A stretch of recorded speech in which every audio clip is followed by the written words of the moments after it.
بسم الله الرحمن الرحيم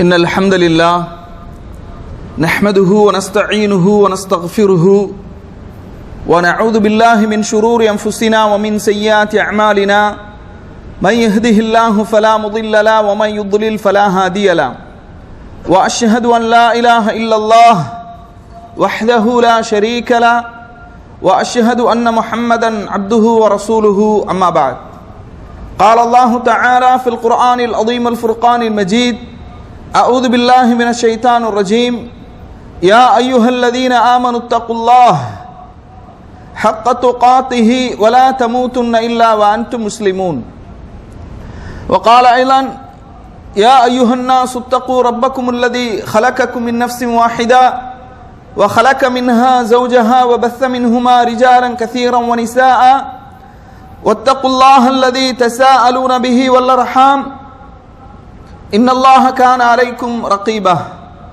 وقال أيضا يا أيها الذين آمنوا اتقوا الله وقولوا قولا سديدا يصلح لكم أعمالكم ويغفر لكم ذنوبكم ومن يطع الله ورسوله فقد فاز فوزا عظيما فإن أصدق الحديث كتاب الله وخير الهدي هدي محمد صلى الله عليه وسلم وشر الأمور محدثاتها وكل محدثة بدعة وكل بدعة ضلالة وكل ضلالة في النار اللهم صل على محمد وعلى آل محمد كما صليت على إبراهيم وعلى آل إبراهيم إنك حميد مجيد اللهم بارك على محمد وعلى آل محمد كما باركت على إبراهيم وعلى آل إبراهيم إنك حميد مجيد வார்த்தைகளில் சிறந்தது அல்லாஹ்வுடைய வார்த்தை என்றும் வழிகாட்டுதலில் சிறந்தது நபிகள் நாயகம் ஸல்லல்லாஹு அலைஹி வஸல்லம் அவர்களுடைய வழிகாட்டுதல் காரியங்களில் மிக மிக கெட்டது மார்க்கத்தில் புதிதாக ஏற்படுத்தப்பட்டவை மார்க்கத்தில் புதிதாக ஏற்படுத்தப்பட்ட ஒவ்வொன்றும் பித்அத்துகள் ஒவ்வொரு பித்அத்தும் வழிகேடுகள் அனைத்தும் நரகில் கொண்டு போய் சேர்க்கும் என்று நபிகள் நாயகம் ஸல்லல்லாஹு அலைஹி வஸல்லம் அவர்கள் இந்த மனித சமூகத்தை அச்சமூட்டி எச்சரிக்கை செய்ததை இந்த தருணத்தில் நினைவுபடுத்த நானும் கடமைப்பட்டிருக்கிறேன். கண்ணியத்திற்குரிய இல்லாமல்ல அல்லாஹுவின் நல்லடியார்களே, சகோதர சகோதரிகளே, இந்திய அளவிலே மிகப்பெரிய சர்ச்சைக்குள்ளாக்கப்பட்டிருக்கக்கூடிய ஒரு முக்கியமான விஷயத்தை குறித்து தான் இன்றைய வகுப்பிலே நாம் அறிய இருக்கின்றோம். வக்ஃபு மசோதா திருத்த சட்டம். இந்த வக்ஃபு மசோதா திருத்த சட்டம் முஸ்லிம் சமூகத்திற்கு எந்த அளவுக்கு பாதகமானது என்பதை விளக்குவதற்கு முன்பாக முஸ்லிம்களாக இருக்கக்கூடிய நாம் வக்ஃபு என்றால் என்ன, அதனுடைய வகைகள் என்ன, வக்ஃபுனுடைய நிபந்தனைகள் என்ன, இது சம்பந்தமான அடிப்படையான செய்திகளை அறிந்து கொள்வது மிக பொருத்தமாக இருக்கும். என்ன ஒரு பெரிய கவலைக்குரிய விஷயம் என்னவென்றால், வக்ஃபுக்காக போராடக்கூடிய நிறைய இளைஞர்களுக்கு இஸ்லாத்திலே சொல்லப்பட்டுள்ள இந்த வக்ஃபு என்பது அது என்ன என்று தெரியாமலே என்ன செய்யறாங்க, அதிகமான மக்கள் உணர்வின் அடிப்படையில் தங்களுடைய உணர்வுகளை வெளிப்படுத்துகின்றார்கள். அப்ப நாம இஸ்லாத்தில் இந்த வக்ஃபை குறித்து எவ்வளவு செய்திகள் இருக்கின்றது, வக்ஃபு என்பது எந்த அளவுக்கு முக்கியமான அமல், ஆர்வமூட்டப்பட்ட அமல் என்பதை நாம் தெரிந்து கொள்ள வேண்டும். அல்லாஹு தஆலா திருமறை குர்ஆனிலே சொல்கின்றான், இன்னா நஹ்னு நுஹ்யில் மௌதா வ நக்துபு மா கத்தமு வ ஆசாரஹும் வ குல்ல ஷைஇன் அஹ்ஸைனாஹு ஃபீ இமாமின் முபீன். உங்கள் எல்லோருக்கும் பரிச்சயமான ஒரு சூரத்து யாசீன் 36வது அத்தியாயத்தினுடைய 12வது வசனம். அல்லாஹு தஆலா சொல்கின்றான், இன்னா நஹ்னு நுஹ்யில் மௌதா, நிச்சயமாக மரணமடைந்தவர்களே நாம் தான் என்ன செய்கின்றோம், உயிர்ப்பிக்கின்றோம். வ நக்துபு மா கத்தமு வ ஆசாரஹும், அவர்களில் நன்மை தீமைகளில் அவர்கள் முற்படுத்தி வைத்ததையும் அவர்கள் விட்டு சென்றவற்றையும் நாம் என்ன செய்கின்றோம்? எழுதுகின்றோம். வகுல்ல ஷைஇன் அஹ்ஸைனாஹு ஃபீ இமாமின் முபீன், எல்லாவற்றையும் விளக்கமாக ஏட்டிலே பதிந்து வைத்துள்ளோம் என்று அல்லாஹ் தஆலா சொல்கின்றான். அப்ப அவர்கள் முற்படுத்தியதையும் அவர்கள் விட்டு சென்றதையும் என்று அல்லாஹ் தஆலா என்ன செய்கின்றான்? சொல்கின்றான். அப்ப ஒரு மனிதன் இந்த உலகத்திலே முற்படுத்திய நல்லமல்கள், விட்டு சென்ற நல்லமல்கள், தீமையாக இருந்தாலும் இந்த வசனம் அதற்கு பொருந்தும், நன்மையான விஷயங்களுக்கும் இந்த வசனம் பொருந்தும். அதுபோன்று அல்லாஹ் தஆலா சொல்கின்றான் 22வது அத்தியாயத்தினுடைய 77வது வசனம், வஃஅலுல் கைர லஅல்லக்கும் துஃப்லிஹூன், நீங்கள் நன்மையான விஷயங்களை செய்யுங்கள், வெற்றி பெறுவீர்கள் என்று அல்லாஹ் தஆலா என்ன செய்கின்றான்? சொல்லுகின்றான். அதுபோன்று வமா யஃஅலு மின் கைரின் ஃபலன் யக்ஃபரூஹு ஃபலன் யுக்ஃபரூஹு வமா யஃஅலு மின் கைரின் ஃபலன் யுக்ஃபரூஹு, நன்மையில் எந்த ஒன்றை செய்தாலும் அது புறக்கணிக்கப்படாது, அதனுடைய நன்மை இல்லாமலாகி விடாது, அது நிராகரிக்கப்படாது என்று அல்லாஹ் தஆலா என்ன செய்கின்றான்? சொல்லி காட்டுகின்றான். கண்ணியத்திற்குரிய சகோதரர்களே, வக்ஃப்னா என்ன, வக்ஃபினுடைய நிபந்தனைகள் என்ன, இஸ்லாத்திலே முதலாக வக்ஃபு செய்தவர்கள் யார் யார், ஒரு முஸ்லிம் என்ற அடிப்படையில் இது எல்லாவற்றையும் நாம் என்ன செய்ய வேண்டும்? தெரிந்து வைத்திருக்க வேண்டும். இந்த வக்ஃபை பொறுத்த மட்டில் ஒரு சொத்து வக்ஃபாக வக்ஃபு செய்யப்பட்டு விட்டது என்றால் அதை விற்பதற்கோ வாங்குவதற்கோ அல்லது வக்ஃபு செய்தவருடைய வாரிசுகள் அதுக்கு என்ன செய்ய முடியாது? உரிமை கொண்டாட முடியாது.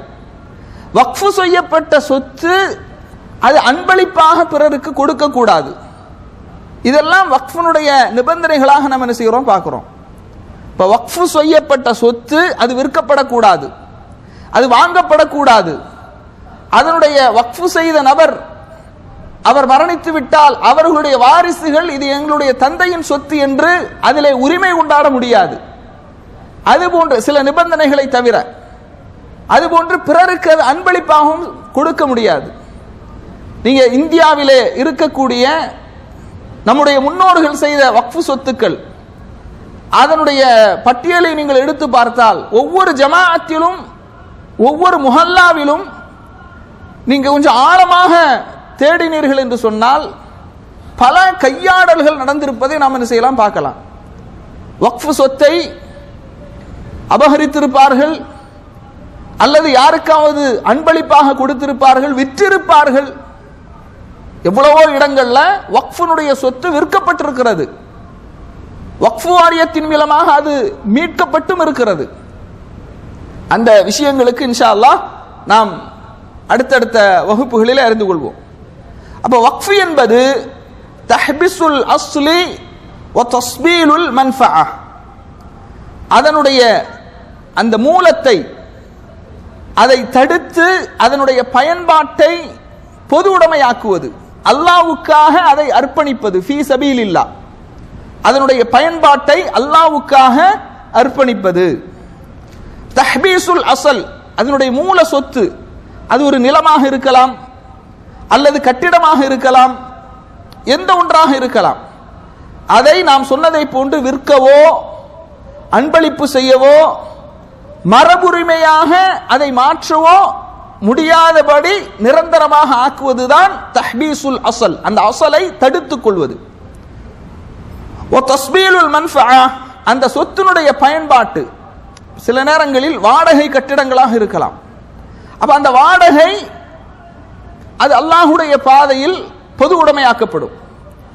அதுபோன்று சில நேரங்களில் வக்ஃபினுடைய சொத்து ஒரு மிகப்பெரிய விளைநிலமாக இருக்கலாம், அதனுடைய அசல் தடுத்து வைத்திருக்கப்படும்.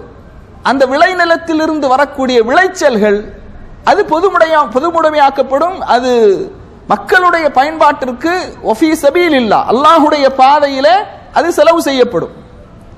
அப்ப இதுதான் இதனுடைய நிபந்தனை என்று நாம் என்ன செய்கிறோம்? பார்க்கிறோம். அதுபோன்று ஒருவர் ஒரு சொத்தை வக்ஃபு செய்வதாக இருந்தால் அவர் பருவ வயதை அடைந்திருக்க வேண்டும்.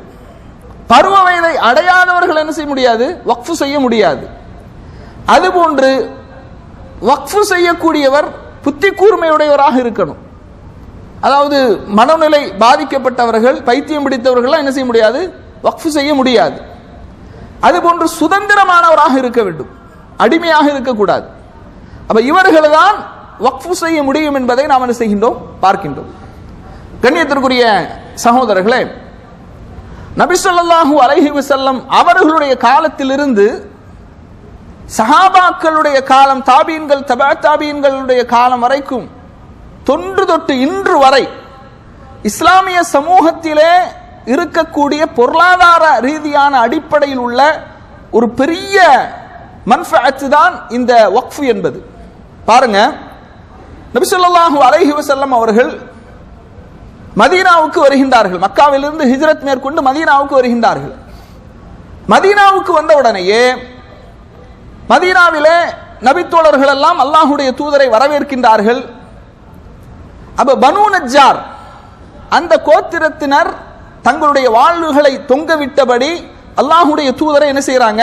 வரவேற்கின்றார்கள். நபி ஸல்லல்லாஹு அலைஹி வஸல்லம் அவர்கள் ஃபாரஸல இலா மலைன் மின் பனி நஜ்ஜார், பனூ நஜ்ஜார் கூட்டத்தார்களிடத்துல ஒரு குழுவை அனுப்பி சொல்றாங்க, யா பனி நஜ்ஜார், பனூ நஜ்ஜார் கோத்திரத்தார்களே, சாமினூனி பிஹாயத்திக்கும் ஹாதா, இந்த தோட்டத்தை எனக்கு நீங்கள் விலைக்கு கொடுங்கள் அப்படின்னு கேட்கறாங்க. எதுக்கு கேட்கறாங்கன்னா, மஸ்ஜிது நபவி இப்ப நம்ம பார்க்கிறோமா இல்லையா? மஸ்ஜிது நபவி, இந்த மஸ்ஜிது நபவியினுடைய அந்த அசல் இடம் யாருக்குரியது என்று சொன்னால் பனூ நஜ்ஜார் கோத்திரத்தாருக்குரியது. பள்ளிவாசல் கட்டணும், இந்த நிலத்தை என்ன செய்யுங்க? விலைக்கு கொடுங்கள் என்று கேட்கிறாங்க.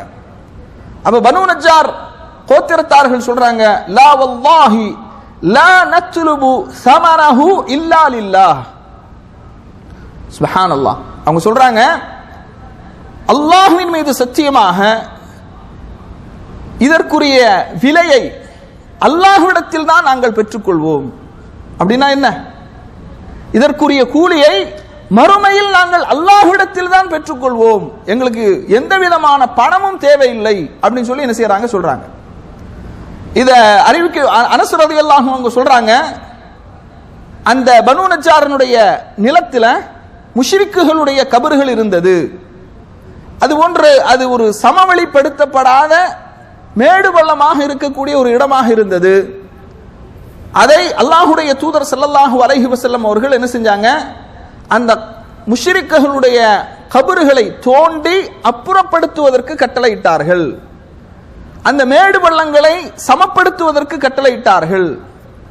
அதற்கு பிறகு பேரித்த மரக்கன்றுகள் கொண்டு வரப்பட்டு கிபிலாவுடைய திசையிலே நட்டப்பட்டு அந்த மஸ்ஜிது நபவி உருவாக்கப்படுகிறது. நபி ஸல்லல்லாஹு அலைஹி வஸல்லம் அவர்களும் நபித்தோழர்களும் சேர்ந்து கஷ்டப்பட்டு சிரமப்பட்டு கஷ்டங்களை தாங்கி உருவாக்கப்பட்டதுதான் இந்த மஸ்ஜிது நபவி என்பதை என்ன செய்கின்றோம்? பார்க்கின்றோம்.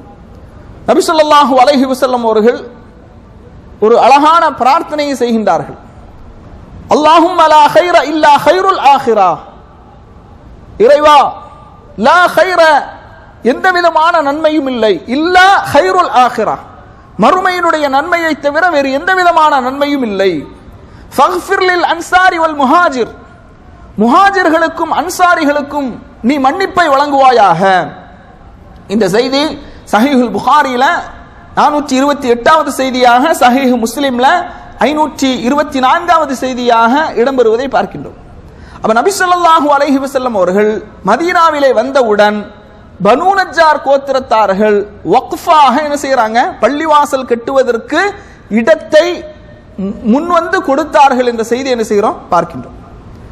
அதுபோன்று கண்ணியத்திற்குரிய சகோதர சகோதரிகளே, நீங்கள் எல்லாம் கேள்விப்பட்டிருப்பீர்கள், இஸ்லாத்திலே ஒரு நபித்தோழர், அந்த நபித்தோழர் இஸ்லாத்தை ஏற்றுக்கொண்டார்கள், அல்லாஹ்வுக்கு ஒரு சுஜூது கூட செய்யல, அதற்கு முன்பாகவே மரணித்து விட்டார்.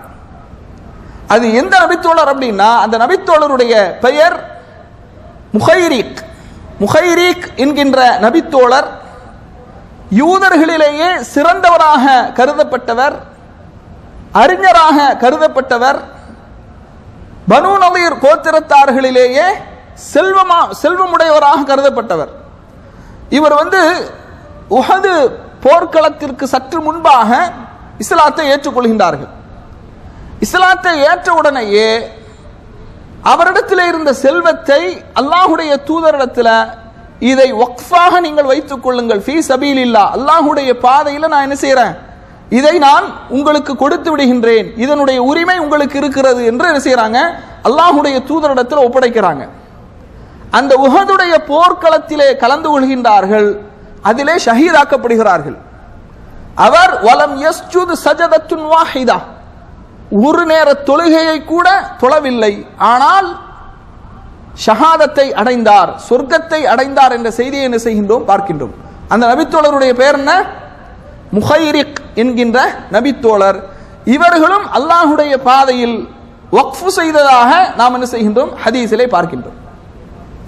அதுபோன்று சஹீஹ் முஸ்லிம்ல இடம்பெறுகின்ற செய்தி 1631வது செய்தி, அபூதாவுதுல 2880வது செய்தி, இதா மாத்தல் இன்சானு இன் கத்தா அமலுஹு இல்லா மின் சலாசத்தின், ஒரு மனிதன் மரணித்து விட்டால் இந்த உலகத்தினுடைய எல்லா தொடர்புகளும் துண்டிக்கப்பட்டு விடும், 3 விஷயங்களை தவிர. அது என்ன, சதகத்தின் ஜாரியா, நிலையான தர்மம். ரொம்ப கவனிக்க வேண்டிய முக்கியமான விஷயம். இன்றைக்கு வக்ஃபு செய்வது, நிலையான தர்மங்கள் செய்வது முஸ்லிம் சமூகத்திலே குறைந்து வருகின்ற ஒரு செயலாக நாம் என்ன செய்கின்றோம், பார்க்கின்றோம். முந்தைய காலகட்டங்களில் நம்முடைய முன்னோர்கள் என்ன செய்தாங்க, நிறைய வக்ஃபு செய்தார்கள். குளத்தை வக்ஃபு செய்திருக்கிறார்கள், நிலங்களை, விவசாய நிலங்களை வக்ஃபு செய்திருக்கிறார்கள், பள்ளிவாசலுக்கு இடம் கொடுத்திருக்கிறார்கள். இப்படி நிறைய வக்ஃபு செய்யக்கூடிய ஒரு செயல் இருந்தது. இப்ப பாருங்க, நிலையான தர்மம். அதுபோன்று அவ் இல்மின் யன்தஃபிஉ பிஹி, பயனுள்ள கல்வி, அவ் வலதின் சாலிஹின் யதுஉ லஹு, தன்னுடைய பெற்றோர்களுக்காக பிரார்த்தனை செய்யக்கூடிய சாலிஹான குழந்தை என்று, பிள்ளை என்று நபி ஸல்லல்லாஹு அலைஹி வஸல்லம் அவர்கள் சொல்கின்றார்கள்.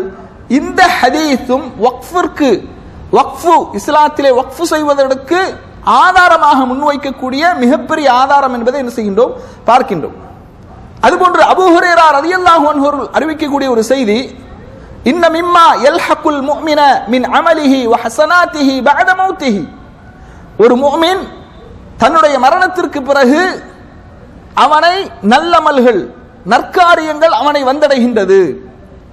அது என்ன, இல்மன் அல்லமஹு வ நஷரஹு, அவன் கற்றுக்கொண்ட கல்வி, அவன் பரப்புகின்ற அந்த கல்வி, அது அவனுடைய மரணத்திற்கு பிறகும் அவனுடைய நற்காரியமாக அவனை வந்தடைகின்றது.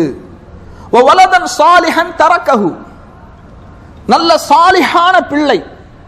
இதுல பிரார்த்தனை செய்யக்கூடிய சாலிஹான பிள்ளை என்று வரவில்லை, சாலிஹான பிள்ளை. ஒரு சாலிஹான பிள்ளையை ஒரு பெற்றோர் இந்த உலகத்திலே விட்டு சென்றால் மரணத்திற்கு பிறகு அந்த சாலிஹான பிள்ளையும் அவருக்கு நிரந்தர நன்மையை பெற்றுக் கொடுக்கக்கூடியவராக இருப்பார். அந்த சாலிஹான பிள்ளை செய்கின்ற தர்மம், அந்த சாலிஹான பிள்ளை பயனுள்ள கல்வியை பரப்புவது, இப்படி அவர் செய்கின்ற எல்லா நற்காரியங்களுக்கும் மரணித்த பெற்றோர்களுக்கும் என்ன செய்யும், நன்மை கிடைத்துக் கொண்டே இருக்கும். இதற்கு முந்தைய வகுப்பில் நாம நடத்தின ஒரு பாடம் என்னது, பிள்ளைகள் தொடர்பான ஒரு பாடம். அந்த தலைப்பு என்ன, அஷ்ரு ரகாயிஸ் ஃபீ தர்பியத்துல் அப்னா, அப்துர் ரஸாக் அல் பத்ர் ஹஃபிலஹுல்லாஹ் அவர்களுடைய நூல். சாலிஹான குழந்தைகளை உருவாக்குவதில் 10 வழிமுறைகள். அப்ப கண்ணியத்திற்குரியவர்களே, ஒரு சாலிஹான பிள்ளையை நாம விட்டா இந்த உலகத்துல விட்டு சென்றோம் என்றால் அந்த பிள்ளையும் மரணத்திற்கு பிறகு நமக்கு நன்மைகளை பெற்றுத் தரும்.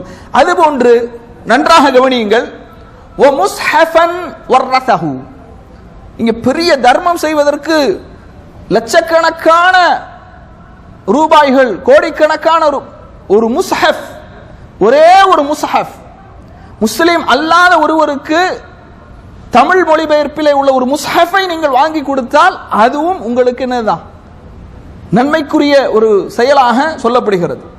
அப்ப ஓ முஸ்ஹஃபன் வர்ரஸஹு அவ் மஸ்ஜிதன் பனாஹு, அல்லது நீங்கள் கட்டி கொடுக்கக்கூடிய ஒரு பள்ளிவாசல், அவ் பைத்தன் லி இப்னி சபீலி பனாஹு, அல்லது ஒரு வீடு, வழிப்போக்கர்களுக்காக, வழிப்போக்கர்கள் பயன்படுத்துவதற்காக ஒரு வீடு.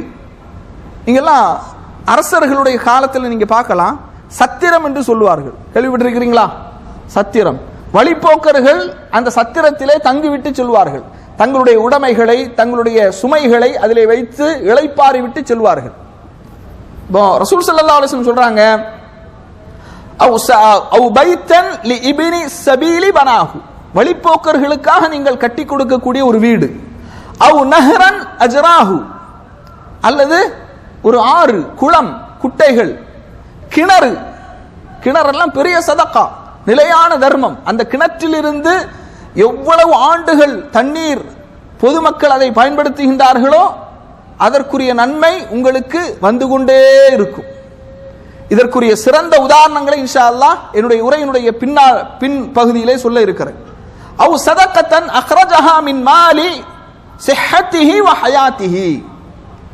இந்த நிலையான தர்மங்கள் எப்போது நாம் அதை செய்ய வேண்டும் என்று சொன்னால், ஆரோக்கியத்தோடு இருக்கும்போது, உயிரோடு இருக்கும்போது நாம் என்ன செய்யணும்? அதை செய்ய வேண்டும். அதுபோன்று யல்ஹக்குஹு மின் பஅதி மௌத்திஹி, இப்படி உயிரோடு ஆரோக்கியத்தோடு இருக்கும்போது நாம செய்யக்கூடிய இந்த நிலையான தர்மங்கள் மரணத்திற்கு பிறகு நமக்கு நன்மைகளை பெற்றுத்தரக்கூடியதாக இருக்கும் என்ற செய்தியை இப்னு மாஜாவிலே 242வது செய்தியாக, இப்னு ஹுசைமாவிலே 490வது செய்தியாக நாம் என்ன செய்கின்றோம்? பார்க்கின்றோம். கண்ணியத்திற்குரிய சகோதரர்களே, அபூ தல்ஹா ரலியல்லாஹு அன்ஹு அவர்கள், இவர்கள் அதிகமான செல்வத்தை உடையவராக இருந்தார்கள். அந்த அபூ தல்ஹா ரலியல்லாஹு அன்ஹு அவர்களுக்கு பைருஹா என்ற ஒரு தோட்டம் இருந்தது. அந்த தோட்டத்தினுடைய பெயர் என்ன சொல்லுங்க? பைருஹா. இன்றும் மஸ்ஜித் நபவியில அபூ தல்ஹா ரலியல்லாஹு அன்ஹு அவர்களுடைய தோட்டம் அடையாளப்படுத்தப்பட்டு ஒரு இடம் இருக்கும், பைருஹா. அவர்கள் சதகா செய்த அந்த தோட்டம். வகானத் முஸ்தக்பிலத்தில் மஸ்ஜிதி, அது மஸ்ஜிதுக்கு முன்னால இருந்தது. ரசூல் ஸல்லல்லாஹு அலைஹி வஸல்லம் அவர்கள் அந்த தோட்டத்திற்கு செல்வார்கள். அந்த தோட்டத்தில் உள்ள கிணற்றிலிருந்து மதுரமான சுவையான அந்த நீரை அவர்கள் பருகுவார்கள். சூரத்து ஆல இம்ரான்ல 3வது அத்தியாயத்தினுடைய 92வது வசனம் இறக்கப்படுகிறது. லன் தனாலுல் பிர்ர ஹத்தா துன்ஃபிகு மிம்மா துஹிப்பூன், நீங்கள் நேசிக்கின்ற செல்வத்தை அல்லாஹ்வுடைய பாதையில் செலவு செய்யாத வரை நன்மையை அடையவே முடியாது அப்படிங்கிற ஒரு வசனம் இறக்கப்படுகிறது. 3வது அத்தியாயத்தினுடைய 92வது வசனம். அபூ தல்ஹா ரலியல்லாஹு அன்ஹு அவர்கள் ரசூலுல்லாஹி ஸல்லல்லாஹு அலைஹி வஸல்லம் அவர்களிடத்தில் வந்து சொல்றாங்க, அல்லாஹ்வின் தூதரவர்களே, இப்படி ஒரு வசனம் இறங்கியதாக நான் கேள்விப்படுகிறேன். வ இன்ன அஹப்ப மாலி இலைய, சுப்ஹானல்லாஹ். பாருங்க, இன்னைக்கு நாம எப்படிப்பட்ட செல்வங்களை செலவு செய்கிறோம். ஏதாவது ஒரு வீடுகளுக்கு நாம எதையாவது கொடுத்து விடுறதா இருந்தா, ஏன்னா நமக்கு பிடிக்காததை கொடுத்து விடுவோம், அல்லது எக்ஸ்பிரி ஆனதை கொடுத்து விடுவோம்.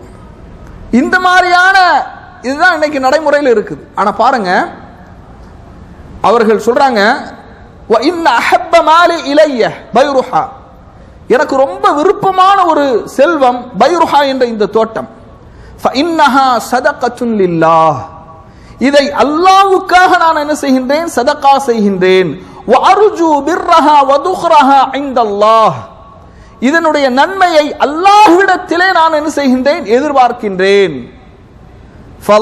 ஃபலஅஹா ஹைது ஷிஅத, அல்லாஹ்வின் தூதர் அவர்களே, இதோ பைருஹா தோட்டம் இருக்கிறது, நீங்கள் விரும்பியதை போன்று இதை நீங்கள் எடுத்துக்கொள்ளுங்கள். ரசூலுல்லாஹி ஸல்லல்லாஹு அலைஹி வஸல்லம் அவர்கள் சொன்னார்கள், இதுதான் ஒரு சிறந்த தலைவனுக்கான எடுத்துக்காட்டு. சுப்ஹானல்லாஹ். ஏன்னா கிடைச்சதான் மிச்சம் அப்படின்னு என்ன செய்யல ரசூலுல்லாஹ், அல்லல்ல. அல்லாஹ்வுடைய தூதர் அவர்கள் சொன்னார்கள், பஹ் ذاك مال رابح, பஹ் ذاك مال رابح, எவ்வளவு எவ்வளவு அதாவது அதிகமான லாபமுடைய ஒரு வியாபாரம் இது, அதிகமான லாபமுடைய ஒரு அன்பளிப்பு என்று சொல்லிவிட்டு நபி ஸல்லல்லாஹு அலைஹி வஸல்லம் அவங்க சொன்னாங்க, மா குல்து ஃபீஹி வ இன்னி அரா அன் தஜ்அலஹா ஃபில் அக்ரபீன், உங்களுடைய நெருங்கிய உறவினர்களுக்கு நீங்கள் என்ன செய்யுங்கள்? அதை கொடுத்து விடுங்கள்.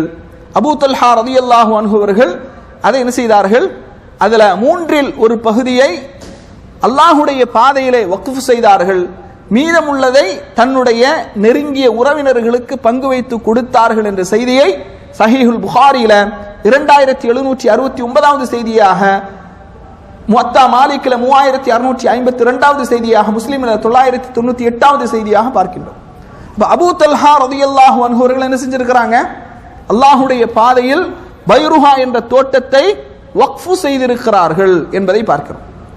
அதுபோன்று அல்லாஹ்வுடைய தூதர் ஸல்லல்லாஹு அலைஹி வஸல்லம் அவர்களை பற்றி வருகின்றது, மா தரக ரசூலுல்லாஹி ஸல்லல்லாஹு அலைஹி வஸல்லம் தீனாரன் வலா திர்ஹமன் வலா அப்தன் வலா அமத்தன்.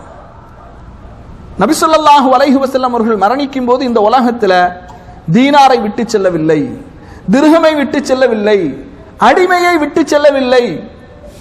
இல்லா பக்லத்துஹு அல் பைதா அல்லதி கான யர்கபுஹா வஸிலாஹு. ஒரு வெள்ளை கோவேறு கழுதை ஒன்று இருந்தது. நபி ஸல்லல்லாஹு அலைஹி வஸல்லம் அவர்களுக்கு ஒரு ஆட்சியாளரின் மூலமாக கொடுக்கப்பட்ட அன்பளிப்பு.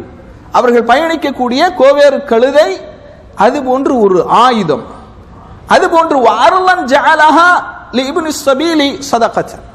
ஒரு பூமியும் ஒரு இடமும் இருந்தது. அந்த இடத்தையும் ஆயுதத்தையும் இந்த கோவேறு கழுதை எல்லாமே ரசூலுல்லாஹி ஸல்லல்லாஹு அலைஹி வஸல்லம் அல்லாஹ்வுடைய பாதையிலே வர்லன் ஜஅலஹா லிஇப்னி ஸபீலி ஸதகத்தன், சதக்காவாக என்ன செய்தார்கள்? அதை கொடுத்தார்கள் என்ற செய்தியை நசாயில 3595வது செய்தியாக, அஹ்மதிலே 18458வது செய்தியாக, தபுரானில தாரகுத்னியில இந்த ஹதீஸ் இடம்பெறுவதை என்ன செய்கின்றோம்? பார்க்கின்றோம். அதுபோன்று கண்ணியத்திற்குரியவர்களே, கொஞ்சம் அப்படி சென்டர்ல வந்துருங்க, ஓரமா உட்கார்ந்துருக்கீங்க, சென்டர்ல வந்துருங்க. நபி ஸல்லல்லாஹு அலைஹி வஸல்லம் அவர்கள் இப்படி நிலையான தர்மம் செய்தார்கள் என்ற செய்தி என்ன செய்யறோம்? பார்க்கிறோம்.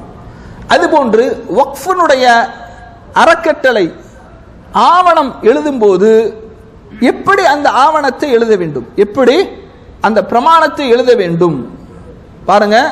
நபி ஸல்லல்லாஹு அலைஹி வஸல்லம் அவர்களிடத்துல இந்த ஹதீஸ் சஹீஹுல் புகாரியில 2772வது செய்தியாக இடம்பெறுகிறது. இப்னு உமர் ரலியல்லாஹு அன்ஹு அறிவிக்கின்றார்கள், உமர் ரலியல்லாஹு அன்ஹு அவர்களுக்கு ஹைபரில் ஒரு இடத்தை அவர்கள் கனிமத்தாக என்ன செய்கின்றார்கள்? பெறுகின்றார்கள்.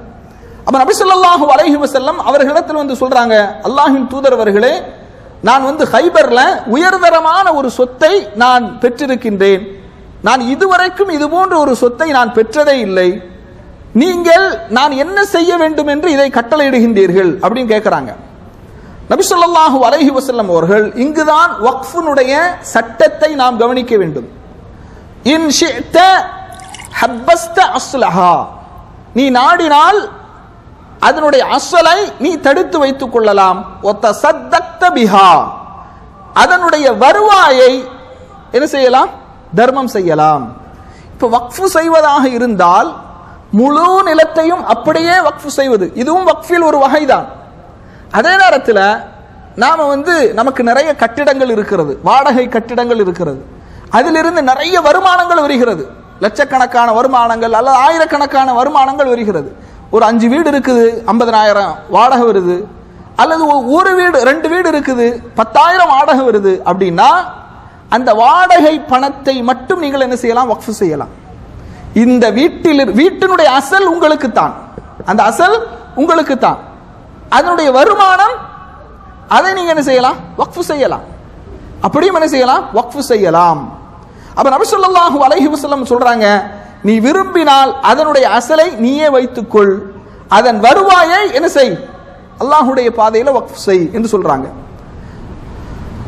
அப்ப வக்ஃபுனுடைய நிபந்தனைகளை ஃபதஸத்தக உமர் ரலியல்லாஹு அன்ஹு அவர்கள் அதை வக்ஃபு செய்கின்றார்கள். அன்னஹு லா யுபாஉ அஸ்லுஹா, அதனுடைய அசல், அந்த அசல் இடம் அது விற்கப்படாது. வலா யூஹபு, அன்பளிப்பாக வழங்கப்படாது. வலா யூரசு, வாரிசுதாரர்களுக்கும் அந்த இடம் என்ன செய்யாது? செல்லாது. ஃபில் ஃபுக்கராஇ வல் குர்பா வல் ரிகாப் வ ஃபீ சபீலில்லாஹ், ஏழைகளுக்கு அண்டை வீட்டார்களுக்கு அடிமையை விடுதலை செய்வதற்கு அல்லாஹ்வுடைய பாதையில், வஃபைஃப் விருந்தினர்களுக்கு, வப்னஸ் சபீல் வழிப்போக்கர்களுக்கு அவர்கள் என்ன செய்யறாங்க? அதை வக்ஃபு செய்தார்கள் அப்படிங்கறத பார்க்கிறோம். அதுபோன்று வலா ஜுனாஹ அலா மன் வலியஹா, ரொம்ப கவனிக்க வேண்டிய விஷயம். ولا جناح على من وليها أن يأكل منها بالمعروف أو يطعم صديقا غير متمول فيه. அதாவது என்ன அப்படின்னா, இப்ப ஏழைகளுக்கு உறவினர்களுக்கு அடிமையை விடுதலை செய்வதற்கு அல்லாஹ்வுடைய பாதையில் அறப்போருக்காக செலவிடுவது விருந்தினர்களுக்கு வழிபோக்கர்களுக்கு தர்மம் செய்து விட்டார்கள்.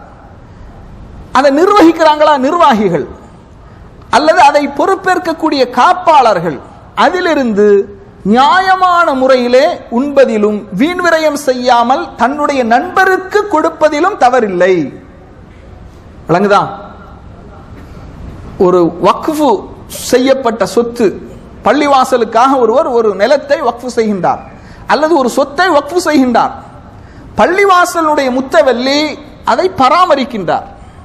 பராமரிக்கக்கூடிய அந்த இது என்ன, இந்த சட்டங்கள் எல்லாம் தெளிவாக சொல்லப்படாத காரணத்தினால முழுசா முழுங்குறாங்க. புரியுதா இல்லையா? இந்த சட்டங்கள் தெளிவான முறையில் எத்தி வைக்கப்படாத காரணத்தினால் அந்த அந்த வக்ஃபின் மூலமாக கிடைக்கக்கூடிய வருமானத்தை முழுமையாக எடுத்துக் கொள்கின்றார்கள்.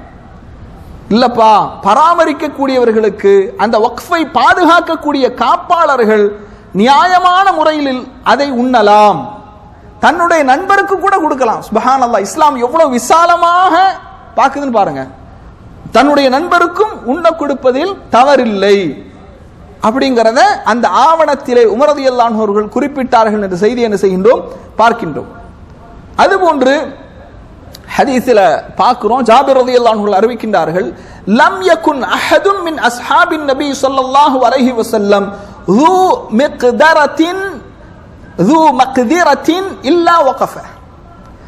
வக்ஃபு செய்வதற்குள்ள வாய்ப்புள்ள நபித்தோழர்களில் அதிகமானவர்கள் யாருக்கெல்லாம் வக்ஃபு செய்வதற்கு வாய்ப்பு இருந்ததோ அவர்கள் அனைவரும் வக்ஃபு செய்திருக்கிறார்கள். நான் ஒரு நீண்ட பட்டியலையே என்ன செய்யலாம், இதற்கு சொல்லலாம்.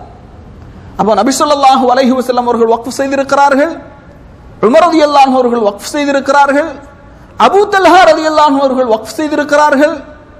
அதுபோன்று பாருங்க, உஸ்மான் ரலியல்லாஹு அன்ஹு அவர்களும் வக்ஃபு செஞ்சிருக்கிறாங்க. உஸ்மான் ரலியல்லாஹு அன்ஹு அவர்கள் வீட்டிலே முற்றுகையிடப்படுகிறார்கள். முற்றுகையிடப்பட்டு இருக்கக்கூடிய அந்த நிலையில உஸ்மான் ரலியல்லாஹு அன்ஹு அவர்கள் முற்றுகைக்காரர்களை பார்த்து, மிக முக்கியமாக நபித்தோழர்கள்லாம் வெளியே என்ன செய்யறாங்க, நிக்கிறாங்க.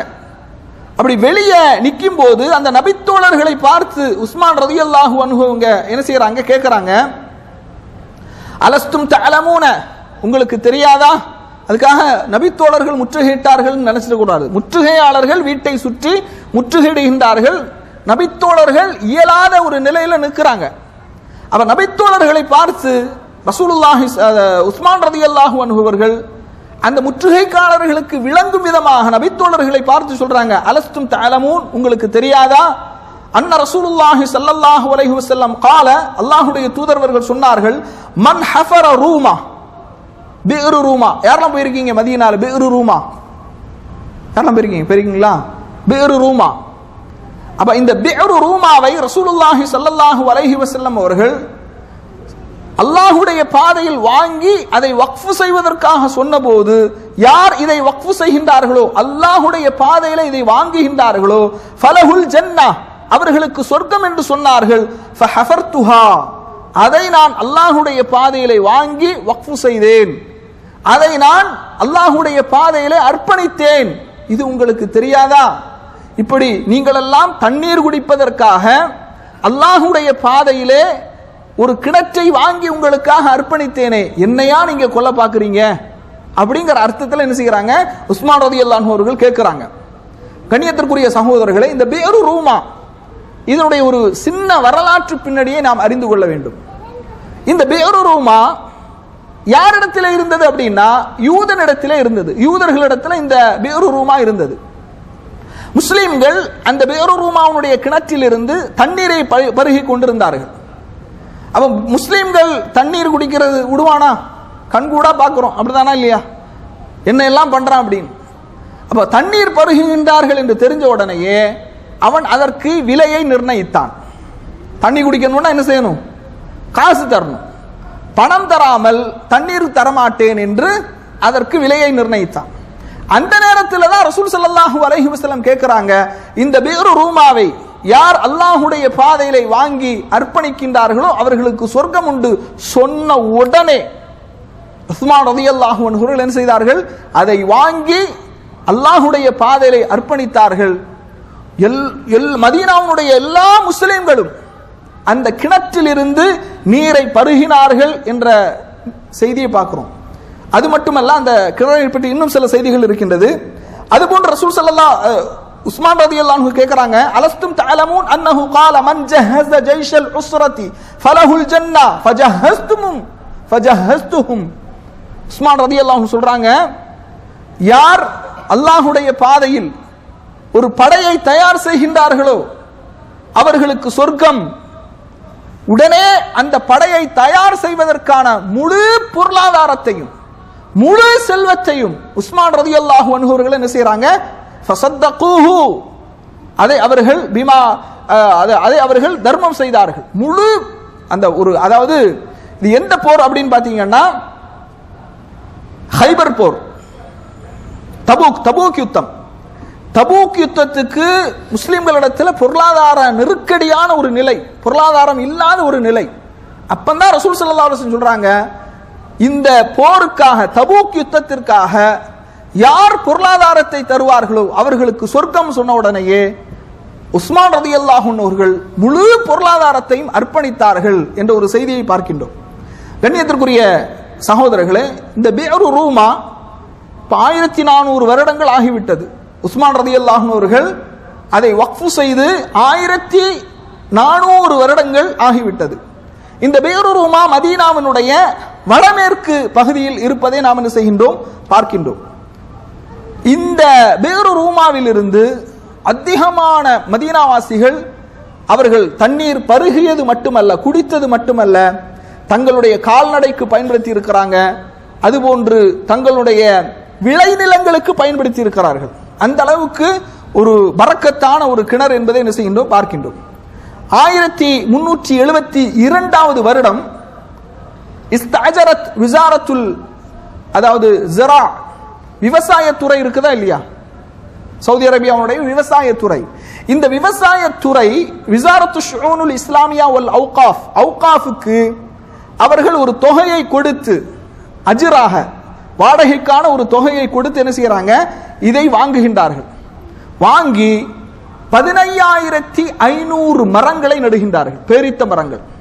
உஸ்மான் ரலியல்லாஹு அன்ஹு அவர்கள் வக்ஃப் செய்த அந்த கிணறு, அந்த தோட்டம் நீங்க பார்க்கலாம், பெரிய அளவுல ஒரு தோட்டம், பெரிய அளவிலான ஒரு தோட்டம். 15500 பேரித்த மரங்களை நட்டு அதனுடைய அந்த பேரித்த மரங்களின் மூலமாக கிடைக்கக்கூடிய வருவாய் ஏழைகளுக்காக பயன்படுத்தப்படுகிறது என்ற ஒரு தகவலை நீங்க என்ன செய்யலாம்? சவுதி அரேபியாவுடைய வெப்சைட்டுகளில் பார்க்கலாம். விசாரா, அதாவது விசாரத்துல் அவுகாஃபில் இருந்து விசாரத்து ஸிரா, அதாவது இந்த விவசாயத்துறை என்ன செய்கின்றது? அதை வாங்கி 15500 மரங்களை நட்டு அதனுடைய அந்த பிரதிபலனை ஏழைகளுக்கு அவர்கள் கொடுக்கின்றார்கள் என்ற ஒரு செய்தி என்ன செய்கின்றோம்? அப்போ உஸ்மான் ரலியல்லாஹு அன்ஹு எந்த நோக்கத்துக்காக வக்ஃப் செய்தார்களோ அந்த நோக்கம் இன்று வரை நிறைவேற்றப்பட்டு கொண்டே இருக்கிறது என்பதை என்ன செய்கின்றோம்? பார்க்கின்றோம். அதுபோன்று கண்ணியத்திற்குரிய சகோதரர்களே, உமர் ரலியல்லாஹு அன்ஹு அவர்கள் நாம சொன்னதை போன்று அவர்கள் வக்ஃப் செய்யும் போது அந்த வக்ஃப்ல சில நிபந்தனைகளை இட்டார்கள் அப்படின்னு சொன்னோமா இல்லையா? வக்ஃப் செய்யும் போது நிபந்தனைகள், அந்த ஆவணத்தில் சில நிபந்தனைகள் போடப்படுது. அது அன்பளிப்பு செய்யக்கூடாது, அப்புறம் விற்கக்கூடாது, வாங்கக்கூடாது இல்லையா? சரி, அதுபோன்று அதிலிருந்து அந்த வக்ஃபை பராமரிக்கக்கூடியவர் அல்லது அந்த வக்ஃபை நிர்வாகம் செய்யக்கூடியவர்கள் எடுத்து சாப்பிடுறதுல எந்த விதமான தப்பும் இல்லை அப்படிங்கிற அந்த நிபந்தனைகளையும் சேர்த்து என்ன செய்யறாங்க? நிர்வகிக்கக்கூடியவர்கள் பயன்படுத்தலாம்னா அதனுடைய வருவாயிலிருந்து அவர்கள் உண்பதற்காக அவர்கள் எடுத்துக்கொள்ளலாம் என்ற நிபந்தனையோடு என்ன செய்யறாங்க? அந்த வக்ஃப் செய்தார்கள் அப்படிங்கிற பார்க்கிறோம். இந்த வக்ஃப்ல 2 வகையான வக்ஃப் இருக்கு. வக்ஃப்ல எத்தனை வகையான வக்ஃப் இருக்கு? 2 வகையான வக்ஃப் இருக்கு. ஒன்று அல் வக்ஃபுல் ஹைரி என்று சொல்வார்கள், இன்னொன்று அல் வக்ஃபுல் அஹ்லி. வக்ஃபுல் ஹைரி, வக்ஃபுல் அஹ்லி.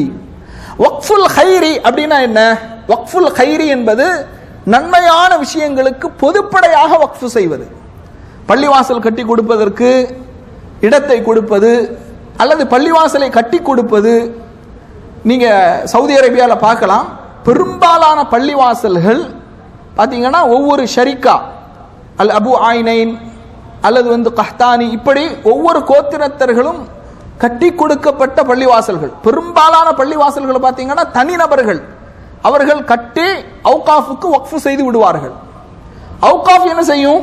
இமாமையும் முஅத்தினையும் நியமித்து அவர்களுக்கு மாதாந்திர ஊதியத்தை கொடுப்பார்கள். சில பள்ளிவாசல்கள்ல இமாம்களுக்கும் முஅத்தின்களுக்கும் யார் இந்த பள்ளிவாசலை கட்டி கொடுத்தார்களோ அவர்களை மாதாந்திர ஊதியத்தையும் என்ன செய்யறாங்க? கொடுக்கறாங்க அப்படிங்கறத பார்க்கிறோம். அப்ப கண்ணியத்திற்குரியவர்களை, வக்ஃபுல் ஹைரின்னா பொதுவாக தொடர்ந்து நிலையான தர்மமாக செய்யக்கூடிய வக்ஃபுகள். பள்ளிவாசலா இருக்கலாம், மருத்துவமனைகளாக இருக்கலாம், பள்ளிக்கூடங்களாக இருக்கலாம், இப்படி பொதுவான விஷயங்கள். வக்ஃபுல் அஹ்லி அப்படின்னா பிள்ளைகளுக்காக வக்ஃபு செய்வது. இப்படி ஒரு முறை இருக்கிறது. வக்ஃபுல் அஹ்லி அப்படின்னா நம்முடைய பிள்ளைகளுக்கு நாம் வக்ஃபு செய்வது. இது என்ன வக்ஃபு அப்படின்னா, இதனுடைய அசல் அப்படியே தான் இருக்கும். இப்ப நம்ம வாரிசுகளுக்கு வராசத் இருக்கு தானே? வராசத்துல பெண் குழந்தைகளுக்கு ஆண் குழந்தைகளுக்கு 2 பகுதின்னா பெண் குழந்தைகளுக்கு 1. ஆனா வக்ஃபு செய்யும் போது சரிசமமாக பிரித்து கொடுக்க வேண்டும். வக்ஃபு செய்யும் போது சரிசமமாக கொடுக்க வேண்டும். இப்போ இந்த வக்ஃபு அப்படின்னா, இப்ப நான் நூர்லசன் பாய், ஒரு உதாரணத்துக்கு நூர்லசன் பாய் என்ன செய்யறாரு? அவருடைய பிள்ளைகளுக்கு சொத்தை வக்ஃபு செய்கிறார்.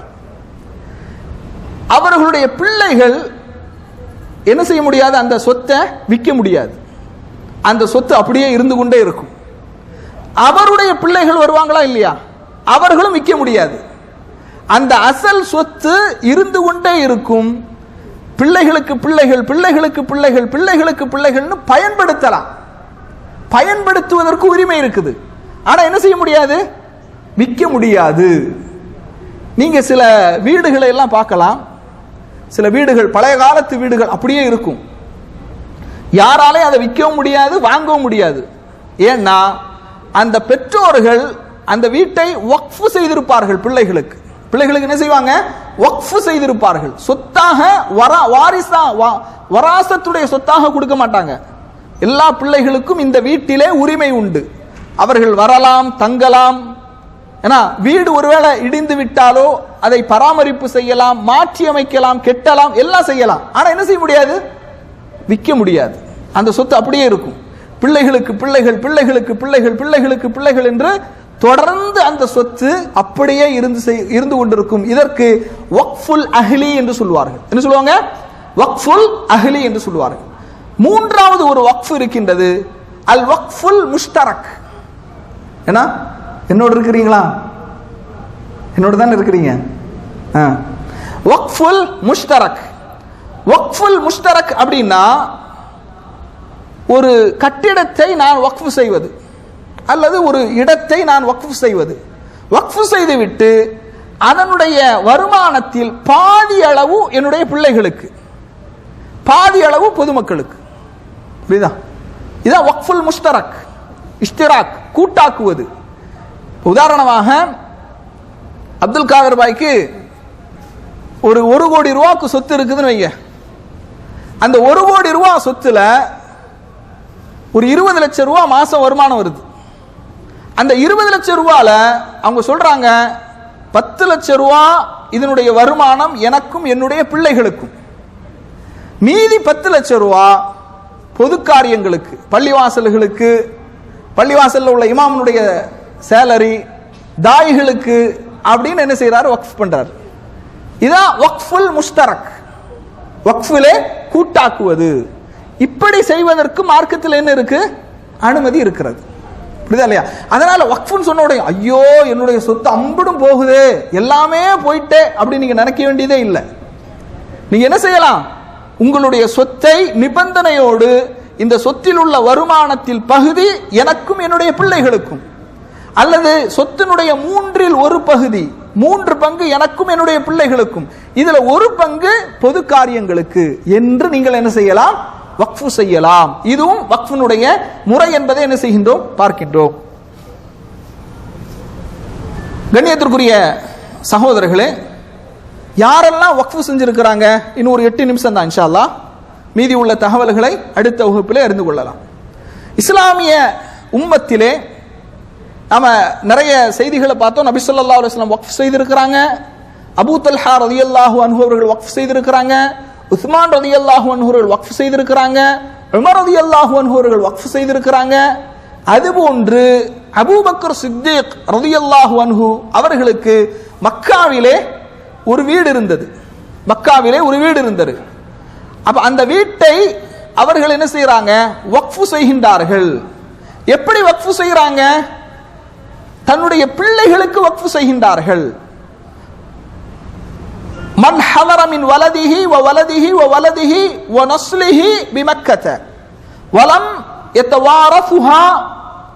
அவங்க எப்படி வக்ஃபு செய்யறாங்க அப்படின்னா, பிள்ளைகளின் பிள்ளைகள் அந்த சந்ததிகள் பரம்பரை எல்லோரும் அதை என்ன செய்யலாம், பயன்படுத்தலாம்.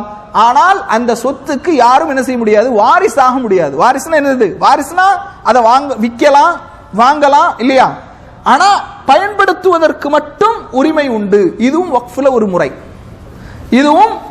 ஒரு முறையாக என்ன செய்கின்றோம், பார்க்கின்றோம். அப்ப அபூபக்கர் ரலியல்லாஹு அன்ஹு அவர்கள் மக்காவிலே தனக்கு இருந்த ஒரு வீட்டை என்ன செய்தார்கள், வக்ஃபு செய்தார்கள் என்ற ஒரு செய்தி என்ன செய்கின்றோம், பார்க்கின்றோம். அதுபோன்று கண்ணியத்திற்குரிய சகோதரர்களே, உமர் ரலியல்லாஹு அன்ஹு அவர்கள் சஹீஹுல் புகாரியில 1490வது செய்தியாக, சஹீஹ் முஸ்லிமில் 1620வது செய்தியாக இந்த ஹதீஸ் இடம்பெறுகிறது. உமர் ரலியல்லாஹு அன்ஹு அவர்கள் என்ன செய்யறாங்க, அல்லாஹ்வுடைய பாதையில் பயணம் செய்வதற்காக ஒரு போர் வீரருக்கு ஒரு குதிரையை வக்ஃபாக கொடுக்கறாங்க. நீங்க கூட என்ன செய்யலாம், வாகனம் இல்லாதவர்களுக்கு ஒரு வாகனத்தை வக்ஃபு செய்யலாம், சரியா? அவங்க அந்த மாதிரி என்ன செய்யறாங்கன்னா ஒரு குதிரையை வக்ஃபு செய்யறாங்க. அப்படி குதிரையை வக்ஃபு செய்து, ஆனா வக்ஃபு பெற்றவர், அந்த வக்ஃபை பெற்ற அந்த போர் வீரர், அவர் என்ன செய்யறாரு, சரியாக பராமரிக்கல. அப்படிதானே, பொதுவாக எதுவும் இலகுவாக கிடைச்சா அதனுடைய பெறுமதி என்ன செய்யாது, மக்களுக்கு தெரியாது. அவர் அந்த குதிரையை சரியாக பராமரிக்காமல் வீணாக்கி விட்டார். இதை பார்த்த உடனே உமர் ரலியல்லாஹு அன்ஹுக்கு ரொம்ப கஷ்டமா போச்சு. ஏன்னா உமர் ரலியல்லாஹு அன்ஹு அவர்கள் ரொம்ப நேசித்து பார்த்து வளர்த்த ஒரு குதிரை, அவர் போருக்காக பயன்படுத்திய ஒரு குதிரை, அது இந்த மாதிரி வக்ஃபு செய்யப்பட்ட அந்த குதிரை, அதை ஒருவர் வீணாக்கி விட்டாரே என்று பார்க்கும்போது ரொம்ப கஷ்டமாயிட்டது. உடனே உமர் ரலியல்லாஹு அன்ஹு என்ன நினைக்கிறாங்கன்னா, மலிவான விலைக்கு அவர் விற்று விடுவார், அதனால கொஞ்சம் திர்ஹம் தீனாரை கொடுத்து என்ன செஞ்சிடலாம், அந்த குதிரையை வாங்கி விடலாம் அப்படின்னு நினைச்சு ரசூல் ஸல்லல்லாஹு அலைஹி வஸல்லம் அவர்களிடத்துல வந்து ஆலோசனை கேட்கிறாங்க. அல்லாஹ்வின் தூதரவர்களே, இந்த மாதிரி ஒருத்தருக்கு குதிரையை கொடுத்தேன், ஆனா அவர் சரியான முறையில் என்ன செய்யல, அதை பராமரிக்கவில்லை, அவரிடமிருந்து நான் அதை வாங்கலாமா அப்படின்னு சொன்ன உடனே நபி ஸல்லல்லாஹு அலைஹி வஸல்லம் சொன்னார்கள், அதை விலைக்கு வாங்காதீர்கள், உங்களுடைய தர்மத்தை நீங்கள் திரும்ப பெற்றுக் கொள்ளாதீர்கள். அவர் உங்களுக்கு ஒரு வெள்ளிக்காசு கொடுத்தாலும், ஒரு வெள்ளிக்காசு கிடைச்சா கூட பரவாயில்லன்னு அவர் நினைச்சாலும் நீங்க என்ன செய்யாதீங்க, திரும்ப வாங்காதீங்க. ஏனென்றால் தர்மத்தை திரும்ப பெறக்கூடியவன் எடுத்த வாந்தியை தானே உண்பவனை போன்று.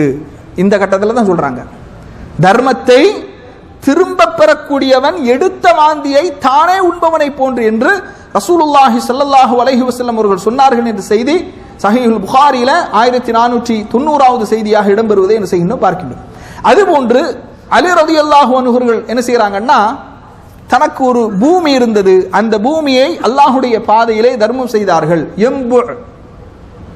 எம்பு என்கின்ற அந்த நகரம், இப்ப யாம்புன்னு சொல்றோமா இல்லையா, ஆக்சுவலா அது யாம்பு இல்ல, நம்ம பாஷையில சொல்றோம் யாம்பு, எம்பு. அந்த இடத்துல என்ன செய்யறாங்க, அலி ரலியல்லாஹு அன்ஹு அவர்கள் ஒரு நிலத்தை தர்மம் செய்தார்கள். முத்தஃபர்ரிகத்துன் கஸீரத்துன் வலஹு உயூனுன் முத்தஃபர்ரிகத்துன் கஸீரத்துன், அதிகமான நீரூற்றுக்களுடைய ஒரு அழகான நிலத்தை அவர்கள் ஏழைகளுக்காக, தேவை உடையவர்களுக்காக அவர்கள் வக்ஃபு செய்தார்கள் என்ற செய்தியை பார்க்கிறோம். சஅத் இப்னு அபி வக்காஸ் ரலியல்லாஹு அன்ஹு அவர்கள் மதீனாவிலே அவர்களுக்கு ஒரு வீடு இருந்தது, மிஸ்ரிலும் அவர்களுக்கு ஒரு வீடு இருந்தது. மிஸ்ரிலையும் வீடு இருந்து, மதீனாவிலையும் வீடு இருந்து. வீடுன்னா வேற வீடு நினைச்சிடாதீங்க, உண்மையிலே வீடு. அந்த வீடு அதை அவர்கள் என்ன செஞ்சாங்க, வக்ஃப் செய்தார்கள். தன்னுடைய பிள்ளைகளுக்காக வக்ஃப் செய்தா அந்த பிள்ளைகள் என்ன செய்யக்கூடாது, அதை விற்க கூடாது, அன்பளிப்பாக யாருக்கும் கொடுக்க கூடாது, பிள்ளைகள் பயன்படுத்துவதற்கு மட்டும் என்ன செய்யலாம், கூடும். அதுபோன்று ஜுபைர் பின் அவ்வாம் ரலியல்லாஹு அன்ஹு அவர்கள், சஹீஹ் புகாரியில் இடம்பெறக்கூடிய செய்தி, அவர்களுக்கு நிறைய வீடுகள் இருந்து, அந்த வீடுகளை அவர்கள் தன்னுடைய பெண் குழந்தைகளுக்கு என்ன செய்யறாங்க, அவர்கள் வக்ஃப் செய்தார்கள். ஆனா ஒரு நிபந்தனையோடு வக்ஃப் செய்யறாங்க. என்ன நிபந்தனை என்று சொன்னால், அந்த பெண் பிள்ளைகள் எல்லாம் யார் அப்படின்னு பாத்தீங்கன்னா, தலாக்கு விடப்பட்டவர்கள், கணவனை இழந்த பெண்கள், தலாக்கு விடப்பட்ட பெண்கள். அப்ப ஜுபைர் பின் அவ்வாம் ரலியல்லாஹு அவர்கள் எப்படி நிபந்தனையிட்டு தர்மம் செய்யறாங்க அப்படின்னா, நீங்கள் தீங்கிழைக்காமலும் தீங்கிழைப்புக்கு ஆளாகாமலும் இருக்கக்கூடிய காலம் நீங்கள் தங்கிக் கொள்ளலாம்.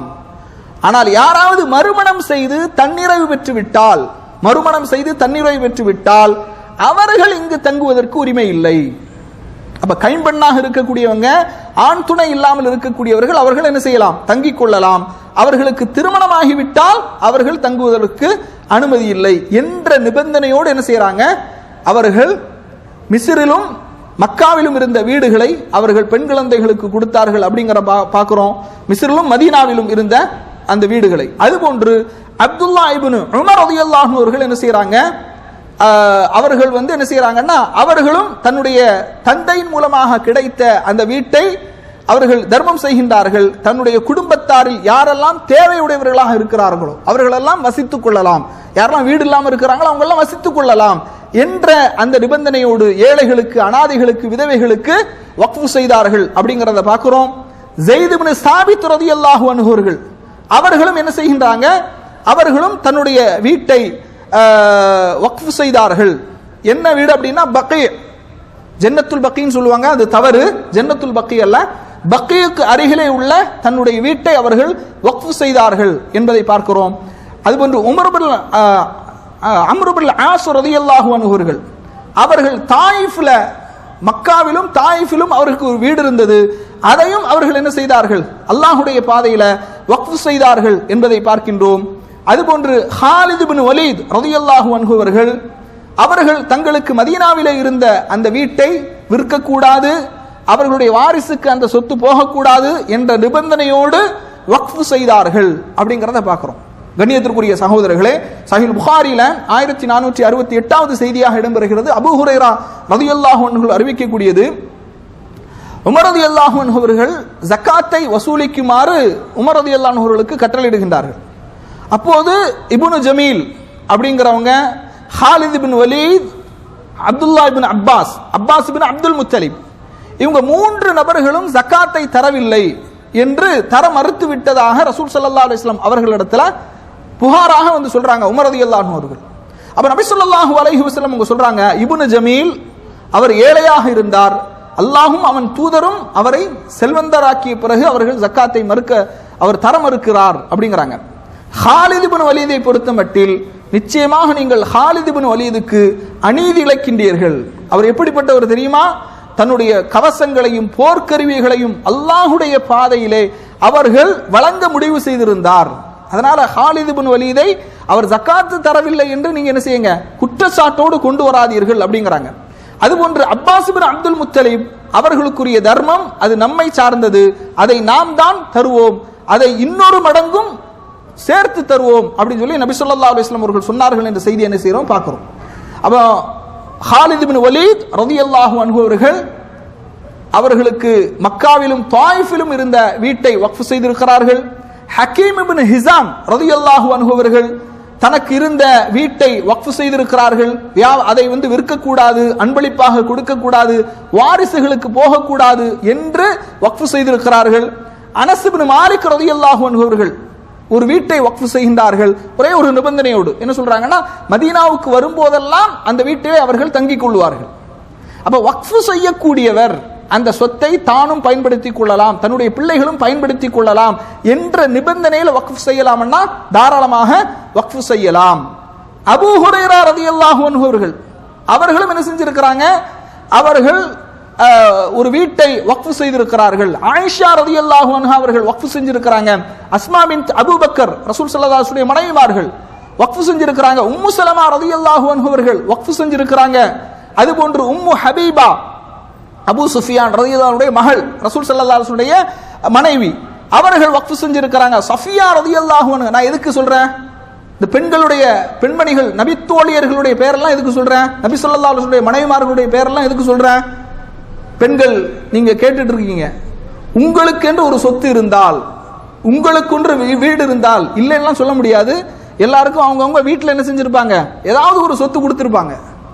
அந்த மாதிரி சொத்து இருந்துன்னா நீங்களும் என்ன செய்யலாம், வக்ஃப் செய்யலாம். நபித்தோழியர்கள் என்ன செய்யறாங்க, ஆயிஷா ரலியல்லாஹு அன்ஹா, அஸ்மா பின்த் அபூபக்கர் ரலியல்லாஹு அன்ஹா, உம்மு சலமா ரலியல்லாஹு அன்ஹா, அதுபோன்று உம்மு ஹபீபா ரலியல்லாஹு அன்ஹா, சஃபியா ரலியல்லாஹு அன்ஹா, இவர்கள் எல்லோரும் என்ன செஞ்சிருக்கிறாங்க, வக்ஃப் செய்திருக்கிறார்கள் என்பதை பார்க்கின்றோம். அதுபோன்று ஜாபிர் ரலியல்லாஹு அன்ஹு அவர்கள் வக்ஃப் செஞ்சிருக்கிறாங்க. உக்பத் இப்னு ஆமிர் ரலியல்லாஹு அன்ஹு அவர்கள் நிறைய பட்டியலிடலாம் நபித்தோழர்களில். அதான் நம்ம சொன்னோமா இல்லையா, ஜாபிர் ரலியல்லாஹு அன்ஹு அறிவிக்கிறாங்க, எந்தெந்த நபித்தோழர்கள் எல்லாம் செல்வமுடையவர்களாக இருந்தார்களோ அவர்களில் எவரும் வக்ஃப் செய்யாத எந்த நபித்தோழரும் இல்லை, எல்லா நபித்தோழர்களும் வக்ஃப் செய்திருக்கிறார்கள் என்ற செய்தி என்ன செய்கின்றோம், பார்க்கின்றோம். கண்ணியத்திற்குரிய சகோதரர்களே, அதுபோன்று ஒருவர் ஒரு நிலத்தையோ கிணற்றையோ பொதுவாக வக்ஃப் செய்தால் அது மற்ற முஸ்லிம்கள் அந்த கிணற்றினுடைய நீரை பயன்படுத்துவதை போன்று தானும் அதை என்ன செய்யலாம், பயன்படுத்துவதற்கு உரிமை உண்டு. வக்ஃப் சொத்துக்களை பராமரிக்கக்கூடியவர்கள் மிக இந்த வக்ஃபினுடைய நிபந்தனைகள்லாம் தெரியுமா, இந்த மோடி கேடி கவர்மெண்ட்டுக்கு தெரியுமா, அமித்ஷாவுக்கு தெரியுமா இந்த வக்ஃபினுடைய நிபந்தனைகள்? வக்ஃபுல் அஹ்லி தெரியுமா, வக்ஃபுல் முஷ்தரக் தெரியுமா? அப்ப எந்த சட்டமும் தெரியாம அடுத்தவர்களுடைய நிலத்தை அபகரிப்பதற்கு பார்க்கிறாங்க. வக்ஃபுல் முஷ்தரக்னா என்ன தெரியுமா இவர்களுக்கு? வக்ஃபுல எத்தனை வகைகள் இருக்குன்னு தெரியுமா, நிபந்தனைகள் தெரியுமா, ஷுரூத்துகள் தெரியுமா? எதுவும் தெரியாது. இஸ்லாமிய லாவை பத்தி எந்த விஷயங்களும் எந்த ஒரு அறிவும் இல்லை. யாருக்கு நாலேஜ் இல்லையோ அவர்களை கொண்டு இந்த வக்ஃபை நிர்வகிப்பார்களாம். யாருடைய சொத்துக்கு யார் உரிமை கொண்டாடுவது? கண்ணியத்திற்குரியவர்களை, இந்த வக்ஃப் சொத்துக்கள் அதை நிர்வகிக்கிறது யார் அப்படின்னா முஸ்லிம்கள் தான் நிர்வகிக்க முடியும். முஸ்லிம்கள் தான் நிர்வகிப்பார்கள், முஸ்லிம்கள் தான் நிர்வகிக்க முடியும். அதிலும் மார்க்க அறிவுடையவர்கள் அந்த இடத்துல இருக்கணும்.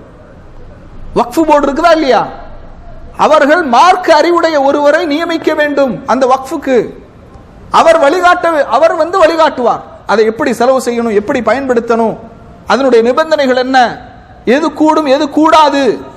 வக்ஃப் சொத்துகள்ல கையாடல் செய்யக்கூடாது, அந்நியர்களுக்கு விற்கக்கூடாது. அந்நியர்கள்னா மாற்று மதத்தவர்கள் மட்டுமல்ல, வக்ஃபுக்கு சம்பந்தம் இல்லாத யாருக்கும் அதை விற்கக்கூடாது, பராமரிக்காமல் இருக்கக்கூடாது. பெரும்பாவம். வக்ஃபினுடைய சொத்துக்கள் பராமரிக்கப்படாமல் இருப்பது பெரும்பாவம்.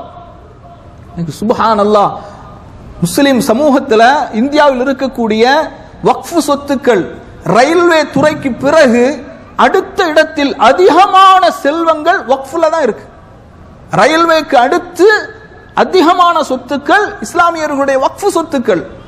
அது முறையாக பராமரிக்கப்பட்டிருந்தால், முறையாக பயன்படுத்தப்பட்டிருந்தால் முஸ்லிம் சமுதாயம் யாரிடத்திலும் கையேந்திய வேண்டிய அவசியமே இல்லை. இடஒதுக்கீடு இல்ல, தேவையே இல்லை.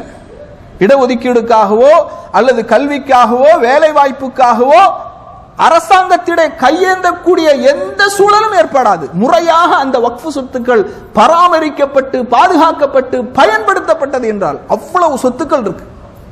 நம்ம சொன்ன மாதிரி ரயில்வேக்கு அடுத்து இஸ்லாமியர்களுடைய வக்ஃப் சொத்துக்கள் தான் இரண்டாவது செல்வமாக இந்தியாவில் இருக்கதை பார்க்கிறோம். அதுபோன்று கண்ணியத்திற்குரியவர்களே, இந்த வக்ஃப் சொத்துக்கள் அது ஒரு மிகப்பெரிய ரெட் லைன் மாதிரி. அந்த எல்லை கோட்டை என்ன செய்யக்கூடாது, கடக்கக்கூடாது. அது புண்ணியமான ஒரு சொத்து, அல்லாஹுடைய பாதையில வக்ஃப் செய்யப்பட்ட சொத்துக்கள். அதனால அதை பயன்படுத்துவது ரொம்ப ஜாக்கிரதையாக, ரொம்ப பேணுதலோடு அதில் இருக்கணும்.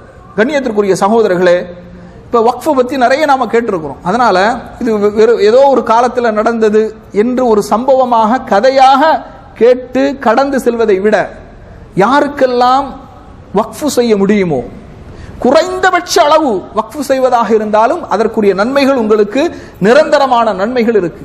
அதனால பள்ளிவாசல் கட்டுவதற்கு, கிணறு தோண்டுவதற்கு, குர்ஆன் சுன்னா அடிப்படையில் உலமாக்களை தாயிகளை உருவாக்கக்கூடிய மதரசாவுடைய கட்டிட நிதிகளுக்கு, மதரசா பிள்ளைகளுடைய உணவுக்கு, இதெல்லாம் நீங்க என்ன செய்யலாம், தாராளமாக வக்ஃபு செய்யலாம். நம்முடைய முன்னோர்கள் நீங்க பாத்தீங்கன்னா சில ஊர்களில் பள்ளிக்கூடங்கள் முஸ்லிம்கள் கொடுத்த நிலம், பள்ளிக்கூடம் இருக்கு கட்டப்பட்டிருக்கிறது முஸ்லிம்கள் கொடுத்த நிலமாக இருக்கிறது. கல்லூரிகள் முஸ்லிம்கள் கொடுத்த நிலம், மருத்துவமனைகள் முஸ்லிம்கள் கொடுத்த நிலம். மருத்துவமனைக்கு இப்போ கொடுக்கறாங்க. சமீபத்தில் ஒரு 3 மாதங்களுக்கு முன்பாக ஒரு செய்தியை படிக்கின்ற, எத்தனையோ கோடி மதிப்புள்ள சொத்தை மருத்துவமனைக்காக கொடுக்கறாங்க முஸ்லிம் தம்பதியினர். அதனால இந்த வக்ஃபுகள் அநாத நிலையங்களுக்கு, மதரசாக்களுக்கு, அழைப்பாளர்கள் உருவாகக்கூடிய அந்த இடங்களுக்கு வக்ஃபு செய்யக்கூடிய, வக்ஃபு என்பது நாம சொன்ன மாதிரி நீங்க கோடான கோடிகளை கொட்டணும் அப்படின்னு நம்ம சொல்லல. இப்போ ஒரு கட்டிடம் உயர்த்தப்படுகிறது, ஒரு ஹாஸ்டல் கட்டப்படுகிறது, அதற்கு தேவை இருக்குது அப்படின்னா அதனுடைய மொத்த மதிப்பீடு என்ன, அதுல ஒரு பங்கு, ஒரு சிறிய தொகை என்று நீங்கள் பொறுப்பேற்றுக் கொள்ளலாம்.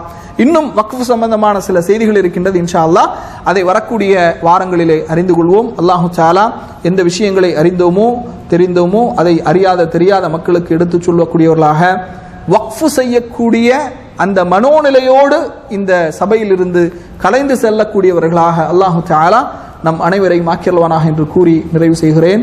வ ஆகிர் தஅவானா அனில் ஹம்துலில்லாஹி ரப்பில் ஆலமீன். அஸ்ஸலாமு அலைக்கும் வரஹ்மத்துல்லாஹி வபரகாத்துஹு.